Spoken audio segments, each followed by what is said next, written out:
Our film opens with a cabinet meeting in South Korea. The vibe is light and friendly until the deputy minister's assistant walks in and says a terrorist group kidnapped hostages 5 months ago. Then he suggests they should forget the hostages because the money it would take to rescue them or pay the ransom could be better used to renovate the ministry headquarters. The deputy minister loves the idea and hands the assistant an envelope of cash so his daughter can travel abroad to study outside Korea. We learn the assistant's name is Gyeong. He has a young daughter who can't stand him ever since her mother died. He takes her to the airport so she can leave and finally give him some peace. On the way, they stop for gas, but the attendant is annoying. Gyeong is already in a bad mood, so he drives off without paying. Gyeong approaches the bridge road, and it's extremely foggy. Then we cut away from Gyeong to other cars on the same bridge. One driver is speeding like crazy. Another is live streaming on TikTok and not paying attention to the road. We also see a vehicle with heavy security, and we have no idea what it's carrying. I do, but I'm not saying yet. The guy driving the fast car loses control and slams into another car, and the crashes start chaining one after another. Even the heavily guarded vehicle flips over on the road. Gyeong is driving along, feeling smug that he's not in the middle of that chaos.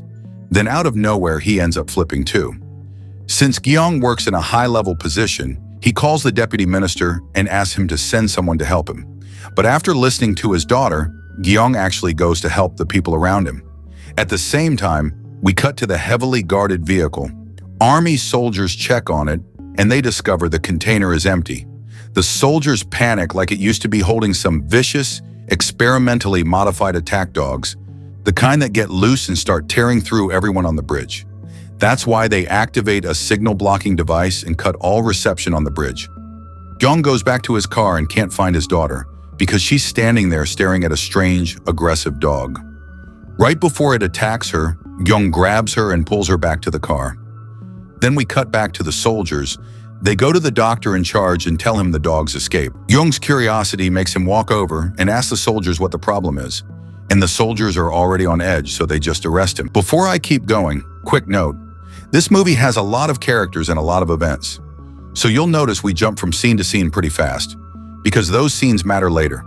For example, we see the gas station guy driving a tow truck, and we find out he has a set of master keys that can open basically any car. The doctor in charge of the dogs is working on his laptop, and we learn it's a control device for the dogs. He can command them and make them all return to the vehicle, except for one dog that doesn't respond at all. A little later, we see a rescue helicopter, not coming to save anyone or anything, it's coming to transport the dogs. The doctor tells them one dog is still outside the control range, but they don't care. Then the dog attacks the helicopter, don't ask me how. After that, it knocks the container loose, frees all the dogs, and even the helicopter crashes, making the chaos worse. The dogs get out and start attacking people, and the first one they go after is the doctor, but Gyeong saves him. As the number of dogs keeps growing, Gyeong grabs his daughter and runs. At the same time, we meet a girl named Yura. She pulls out a golf club to save her sister from the dogs. Gyeong jumps into the car with his daughter and the doctor, and they speed away. When the guy with the master keys calls out to him, trying to get saved too, Gyeong refuses to stop. His daughter gets upset at him, pulls the handbrake, and pops the trunk so the guy can jump in fast before a dog gets him. Meanwhile, the rest of the people on the bridge gather inside a large bus to hide from the dogs. Gyeong tries to get off the bridge, but it's wrecked, and the car breaks down. He tries to contact someone using the doctor's radio, but one of the dogs jumps onto the car. It can't break the glass, gets bored, and leaves. The doctor wakes up and finds everyone angry at him, but he says the army forced him to reprogram the dogs so they could control them. We learn the whole thing is called projectsilence. They implant chips in the dogs' brains that make them attack any human who talks or makes noise. Gyeong calls his boss and asks about projectsilence, but the boss denies everything and tells him not to worry, he'll send a rescue team. But the team takes too long, the bridge starts collapsing, and the dogs begin gathering, and they look like they're in the mood for trouble. Gyeong, his daughter, and the doctor join the people inside the bus. Gyeong immediately steps into leader mode and reassures everyone that everything is going to be fine. Like these are just rabid dogs, anyone who steps out of the bus is dead, nothing to worry about at all. And of course, the gas station guy finds a bottle of whiskey and decides it's strictly a personal emergency supply. A little later, the rescue team finally arrives. They patrol the bridge, don't see any dogs, and decide to evacuate the civilians by helicopter. Everyone gets off the bus except the doctor, who tells Gyong there's no way the dogs could have escaped, but he ends up having to go with them anyway. On the way to the helicopter, the doctor hears a car horn and starts suspecting the gas station guy is the one who caused the crash. Then he realizes the guy didn't do anything. The dogs are the ones hitting the car. The dogs show up and attack, killing the rescue officers. Gyong tries to save his daughter, but the dogs come for him too. He manages to fight them off long enough to grab his daughter and hide with her in the luggage compartment of the bus. Then he goes back out to retrieve the radio. On the way, he runs into the gas station guy, Yura, and her sister. They tell him they heard him talking to his boss about projectsilence and the rabid dogs. The doctor sits with Gyong's daughter on the bus and tells her there's an original dog named Eiko, and all the other dogs are cloned from him, which is why they follow his lead, or basically follow his barking orders. He also tells her the government killed all of Eiko's puppies to make him more vicious, and that's why he wants revenge on humans, like all humans. Meanwhile, Gyong comes up with a smart plan to get everyone moving.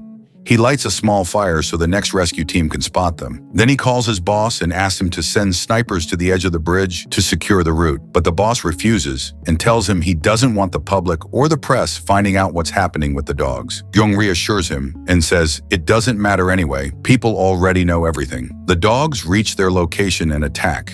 They try to scare them off with the fire, but it's too small and barely does anything. Until out of nowhere, a huge blast of fire shoots toward the dogs. Then we see the gas station guy using the whiskey bottle to supercharge the flames. Gyong and the others try to get back into the bus, but the doctor takes Gyong's daughter hostage and refuses to open the door.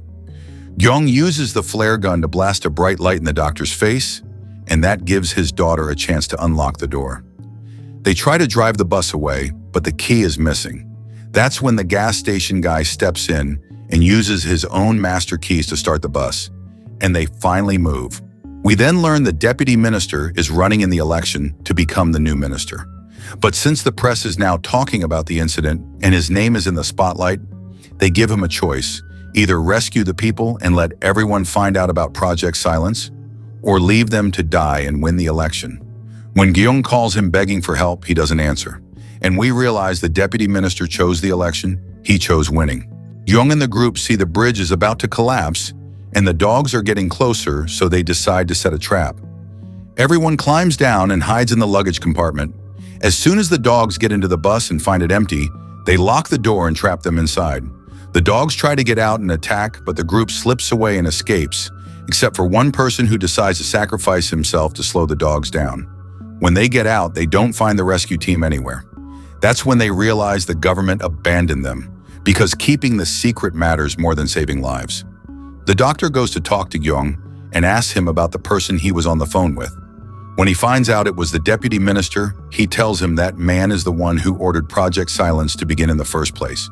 Gyong calls his boss and holds him responsible for everyone's deaths, but the boss doesn't answer. So they're left with one option: handle it themselves. Gyong tells the gas station guy to move the tow truck, only for the guy to hit him with, "I forgot the keys in the bus." After that, the doctor goes looking for his device so he can try controlling the dogs again. Their plan is basically this: Gyong will hide inside the dog container and start talking loudly. The doctor will use the device to direct the dogs toward Gyong, so they'll leave the bus and the others can grab the keys. Yura's job is to use the golf club to break the bus windows so the dogs can get out, and the plan works. The glass shatters, the dogs rush out toward Gyong, and the gas station guy runs to grab the keys. But Eiko is still inside the bus. He chases the gas station guy, who sprints until he reaches the doctor. The dog ignores him and goes straight for the doctor, but the doctor shocks him in the head. At that moment, the bridge starts collapsing. The dog container drops and Eiko rushes in to save the other dogs. Gyong is still inside the container, hanging off the bridge.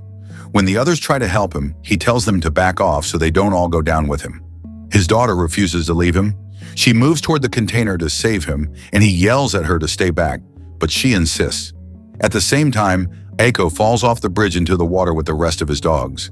The girl hooks the container to the tow winch and calls the driver to pull, and they manage to save Gyong. The tow truck speeds off just in time before the bridge collapses under them, and everyone's relieved. By morning, they reach the end of the bridge and find ambulances, firefighters, police, ministers, the whole circus, like it's a full-on event. The deputy minister sees them and starts clapping like he's proud of them, but Gyeong punches him in the face. Then Gyeong tells the press everything that happened and the doctor shows them the evidence. And right before the movie ends, we see Aiko crawling out of the water with one of his dogs. He stares at the bridge with pure rage. So yeah, there's basically a part 2 coming. And that's where our crazy story ends. I hope you enjoyed the video so we can reach 1,000 subscribers soon.